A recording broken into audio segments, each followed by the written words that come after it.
जो गुरुदेव जहां स्थित हैं वहीं से प्रसाद मिल जाए तो मोक्ष का कारण बन जाता है। यदि गुरुदेव का प्रसाद मान लो कौआ कुत्ता कोई भी ऐसा जीव अचानक, तो हम उसे फेंकेंगे नहीं, हम उसको पा जाएंगे। जो शेष बचा हुआ है वो हम पा जाएंगे। प्रसाद की ऐसी महिमा। हरिराम व्यास जी ने कहा यदि कुत्ता जूठा कर जाए या कौआ ऊपर से बीट डाल दे तो हम उतना हटा करके वो बीट फिर हम प्रसाद पा लेंगे। प्रसाद को नहीं फेंका जाता कि प्रसाद में, और प्रसाद को गर्म नहीं किया जाता कि अब ठंडा है चलो रोटी गर्म कर लो सब्जी गर्म कर लो, वो फिर अपमान है प्रसाद का। जैसा प्रसाद मिला ठीक वैसा उसी समय पा लिया जाए, ये सर्वप्रथम प्रसाद का सम्मान है। अगर आप कहीं बहुत ऐसा कुछ है, बिजी है भाई कि प्रसाद से ज्यादा आप कोई महिमाशाली कार्य कर रहे तो किनका तो ले लीजिए, बाद में पा लेना। और मुंह जूठा नहीं माना जाता प्रसाद पाने के बाद। प्रसाद पाके तुरंत आप निज मंत्र जप सकते हैं, गुरु उच्छिष्ट और हरि प्रिया उच्छिष्ट पाने के बाद तुरंत उसमें जूठन नहीं माना जाता।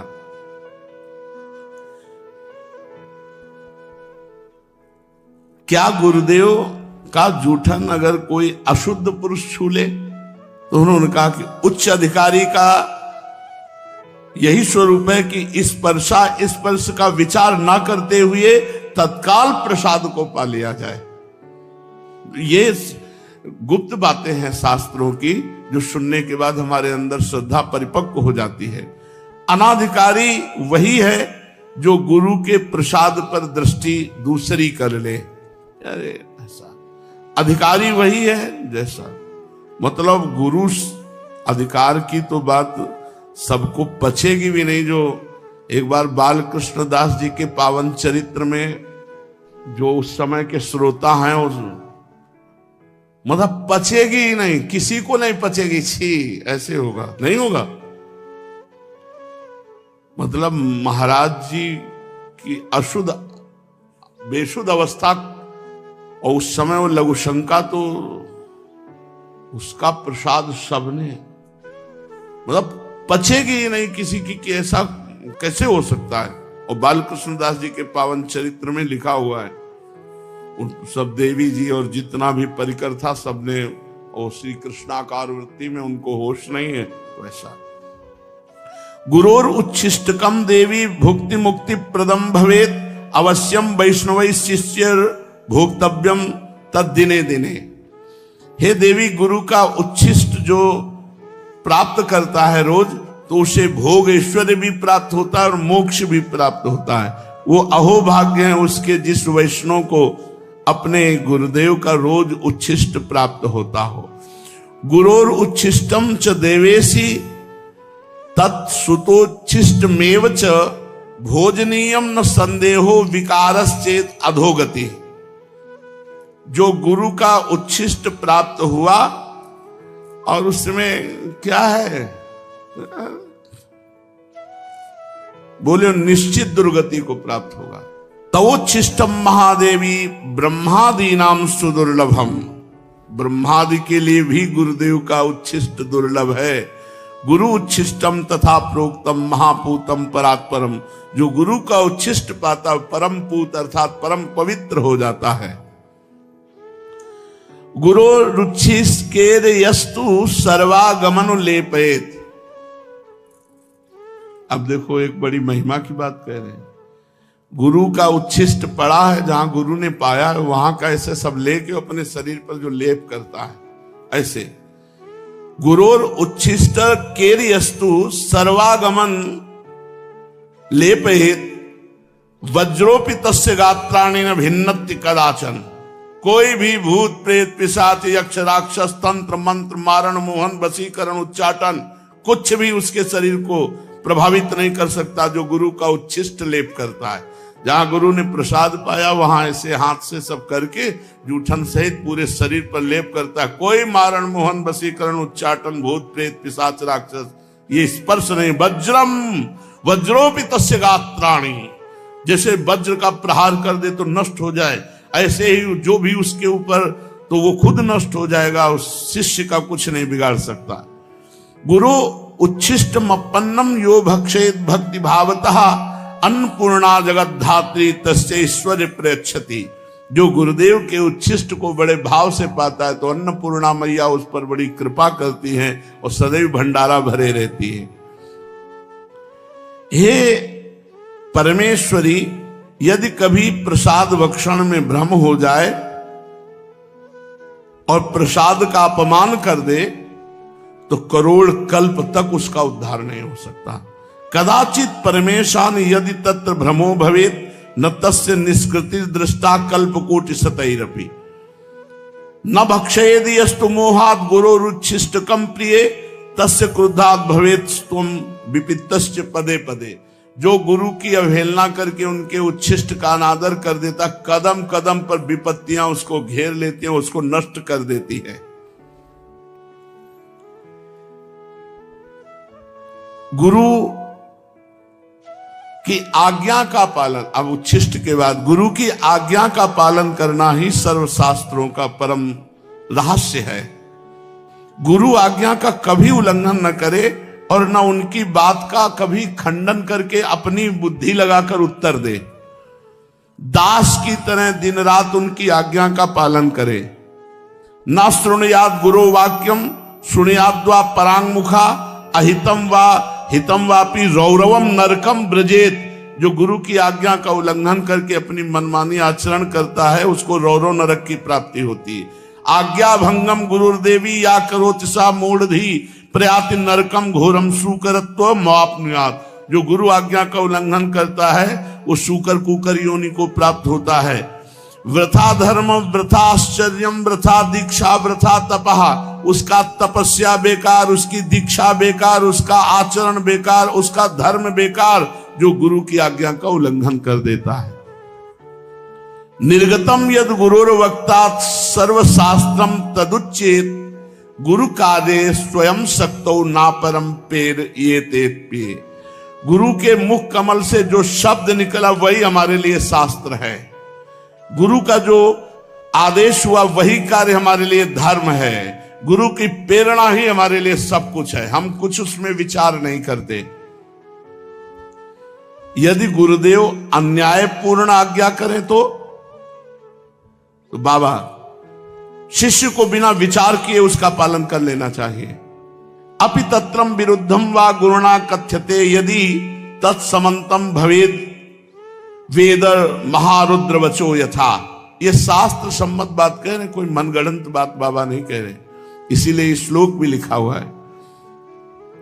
अगर गुरु की आज्ञा का निर्विकार भाव से पालन कर रहा है शिष्य, गुरु जी ने क्या बोल दिया, विकार नहीं आना चाहिए, वैसे ही सहर्ष, तो वो गुरु कृपा का लाभ उसको प्राप्त होगा जो किसी साधना से नहीं प्राप्त होता। समर्थ गुरु रामदास जी महाराज के बहुत से शिष्य थे। शिष्य जहां बहुत होते तो ईर्ष्या भी हो जाती है कि गुरुदेव उनको ज्यादा प्यार करते हैं, हमको नहीं प्यार करते। धीरे धीरे सब शिष्यों में कोई एक होता है जो पूर्ण प्राण समर्पित होता है, एक होता है, कोई बिरला ही होता है जो ऐसे, उन बिरलों में से हजारों थोड़ी होते हैं।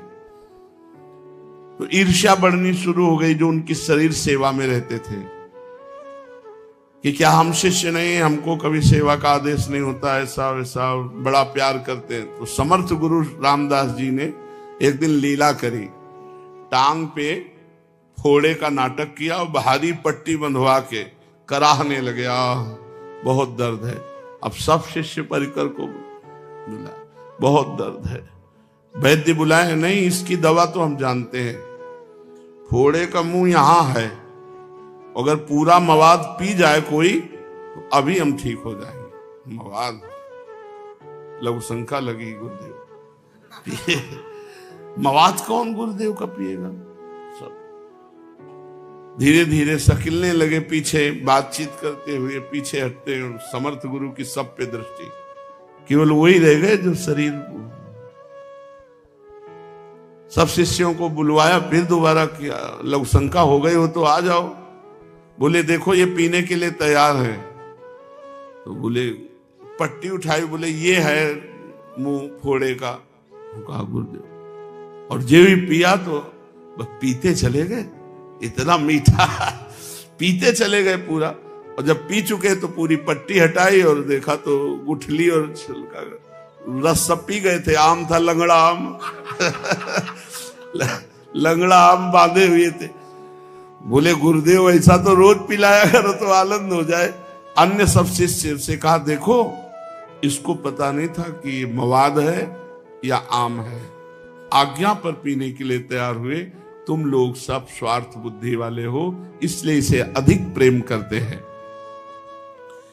जब तक प्राण और धन, सकल समर्पण प्राण धन, तब तक वास्तविक शिष्यता नहीं आती। श्री शिवाजी समर्थ गुरु रामदास जी के प्रिय शिष्यों में हैं। जब ये शिष्य बनने के लिए गए तो इन्होंने कहा प्रभु मैं आपके चरणों का दास बनना चाहता हूं, शिष्य बनना चाहता हूं। तो उन्होंने कहा भले आ गए, हमारे पेट में दर्द था, शिष्य बाद में बन जाना, पहले दवा की व्यवस्था। उनका राजवैद्य बुलाते हैं भगवान। बोले नहीं मुझे दवा पता है, जंगल में जाओ जहां सिंगिनी के बच्चे हों तो उस सिंगिनी से दूध दूह के ले आओ, अगर हम थोड़ा दूध पी ले तो हमारा पेट जो दर्द हो रहा है वो ठीक हो जाएगा। कोई सैनिक नहीं होगा साथ तुम्हारे, कोई अस्त्र शस्त्र नहीं होगा, मतलब मरने के लिए भेज रहे हैं। और बोले सोने का पात्र ले जाना, सिंगिनी का दूध और पात्रों में टिकता नहीं, छेद करके बाहर कर देगा। सोने का पात्र लिया, अकेले गए जंगल में जहां सिंह शावक खेल रहे थे। तो सिंगिनी को देखा, हाथ जोड़ा और कहा मुझे गुरुदेव की औषधि के लिए आपका दूध चाहिए। वो कोई गाय थोड़ी है। जो इस सिंगिनी ने देखा पुरुष मारी छलांग से, बीच में सिद्ध पुरुष समर्थ गुरु रामदास जी अपने तपोबल से उसको रोक दिया और कहा बेटा हो गया। मतलब शरीर का समर्पण, पूरा प्राण समर्पित है। वो तो सिंगिनी खाई जाती अगर महाराज बीच में ना जाते। अब एक दिन झोली लेकर के गए, आवाज लगाई भिक्षाम दे, गुरुदेव पधारे। गुरुदेव का सब कुछ है, क्या दूं गुरुदेव को? तो पूरी कागजात में सब खजाना रानी अपना सब वैभव लिख के झोली में डाल दिया। उन्होंने बोला हाँ ठीक है, अब राज्य मेरा, तुम दास बन करके शासन करो और दीक्षा हम दे देंगे। सकल समर्पण प्राण धन, तभी सेवा गुरु की बनती है जब अपना केवल गुरु धन बच जाए। मेरे धन है गुरुदेव, ये बहुत मुश्किल बात है गुरु के प्रति ऐसा भाव आना। ऐसे गुरु भक्त शिष्य बहुत दुर्लभ है और ऐसे ही शिष्यों को परम सिद्धि प्राप्त होती है। सिद्ध श्री रामदास काठिया बाबा जी इतना मोटा काठ डलवा दिया था, केवल रात्रि में ऐसे लंगोटी पर रखते थे अपने शिष्य को और आग जला दी। और वो आग बुझनी नहीं चाहिए, अगर बुझ गई तो मतलब सो गए मतलब मंत्रानुष्ठान में चूक हो गई। तो जे भी आग बुझ गई एक दिन तो मांगने गए गुरुदेव थोड़ी आग दे दो। उनका इसका मतलब तुम सो गए। इतना मोटा काठ और चैला से पिटाई के चुपचाप सा, गुरुदेव को नहीं छोड़ा जा सकता। चाहे काट डालो, आप हमारे जीवन धन हो, आप हमारे प्राण हो, तब जाकर भगवान की विशुद्ध भक्ति बनती है। बहुत सुंदर चर्चा है, शेष चर्चा आगे। श्री राधा वल्लभ लाल की जय। आपने जो प्रेमानंद महाराज जी का वीडियो देखा है, जो कि आपको इस चैनल पे जो लाइफ टाइम दर्शन चैनल पे मिला है आपको देखने के लिए, उस चैनल को सब्सक्राइब कर लीजिएगा। आपको हर दिन